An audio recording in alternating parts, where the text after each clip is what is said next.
and actually explain to y'all how we got a government agent, a failed police parole officer.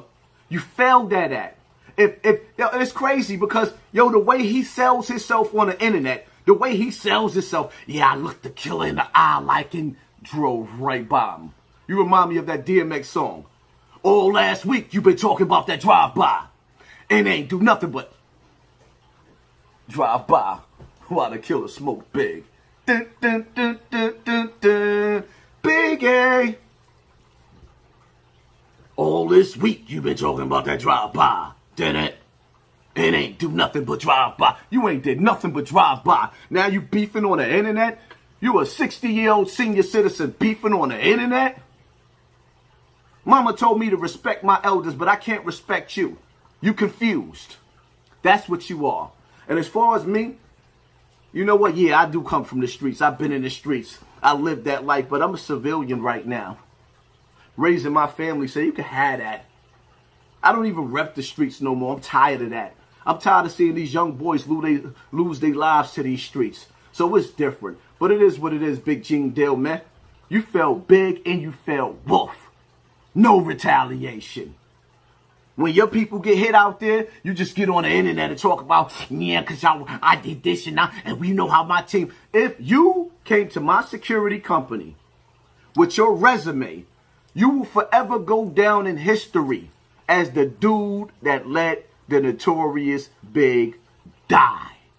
Now look into my eyes, Gene. I'm talking to you. Right here has been tested and proven on all facets. Look what I said 20-some years ago. A Muslim walked up to Puff's car. He ain't have no gun.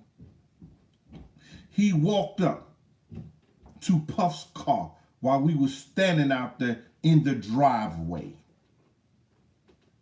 Had no gun. Looked me in my eye. I'd have want to lowered my arm because I had my gun under my shirt to let anybody or any intruder know that it's going to be on and popping. I'm not going to sit here and rack no gun in front of everybody because mine is already in the chamber, young fella. I don't showcase. I looked that man in his eye and he chose to walk away down the block in which he came. He had no gun visible because it would have been on and popping. And anybody who knows me,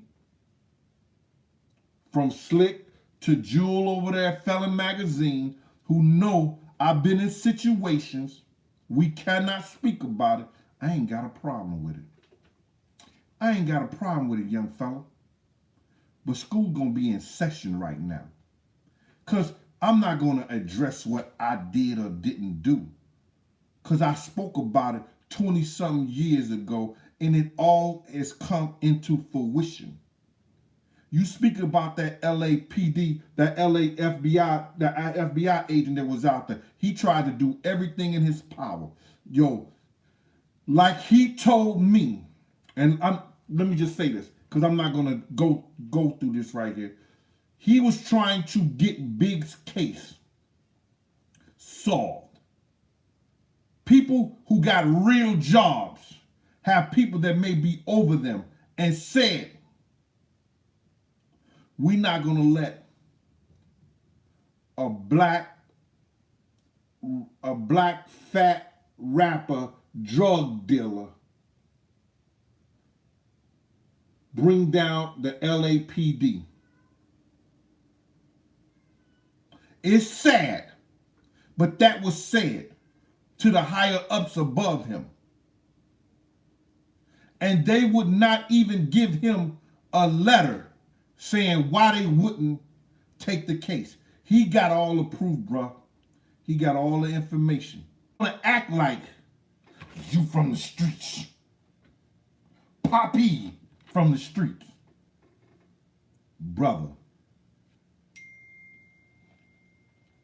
you working with those folks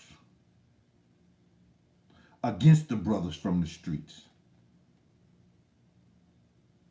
You working with those same people that I worked with for years ago.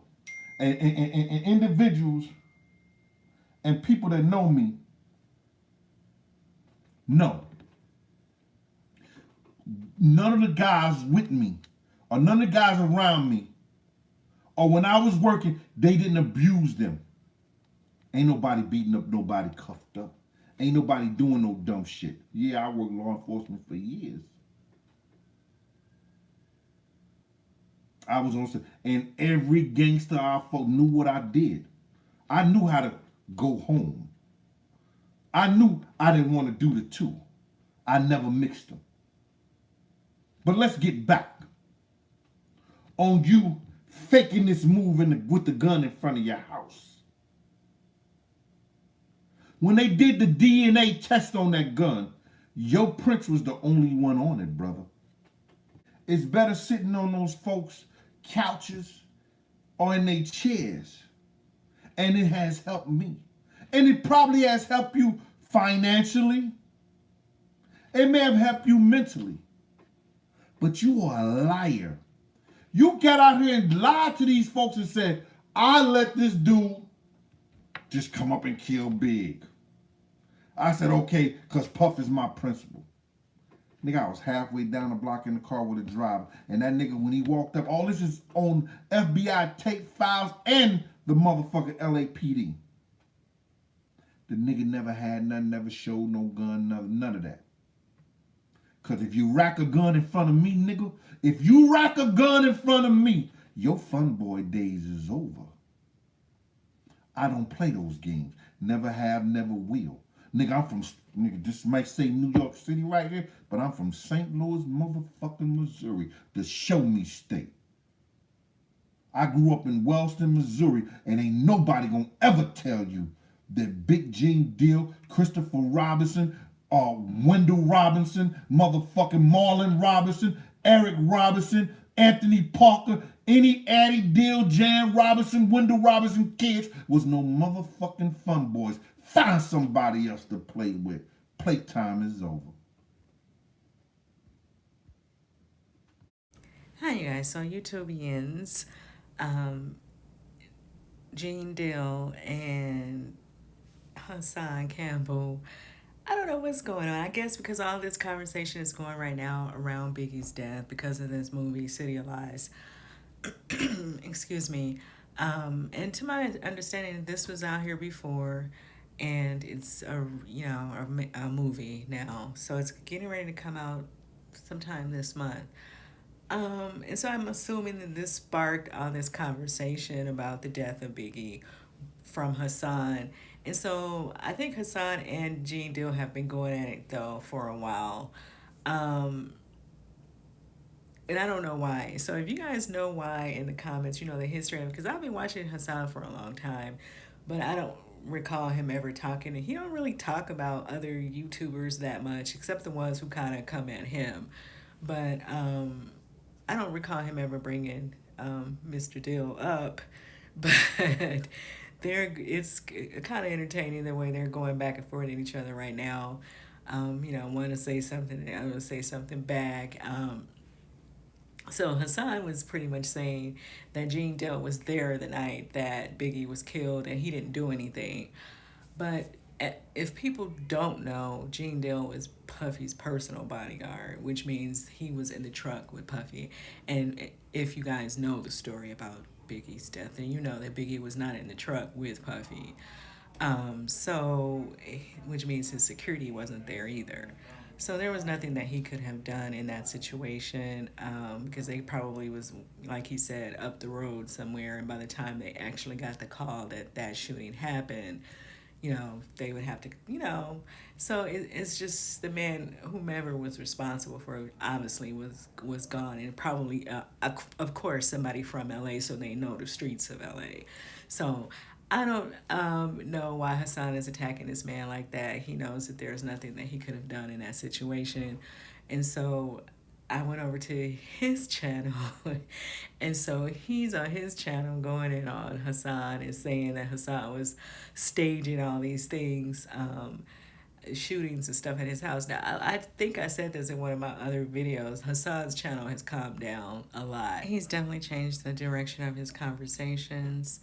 Now, when I guess some people, once they have beef with you here on YouTube, then they just have beef with you for life. So, I don't know. I'm not real sure where all of this is coming from between these two men. But if you guys know, let me know in the comments. And the last time I checked, they're still kind of going at it when they get, I guess, through talking about everything else that they're talking about. But let me know what you guys think of this, and if you know, like, the real reason why, you know, where this all started. Let me say it that way. Like, when did they start going at each other? Like, was it recent or years ago? Because I think Gene Dillon's been on here at least 2 or 3 years. So, yeah, let me know in the comments, and I'll see you guys in the next video. Bye.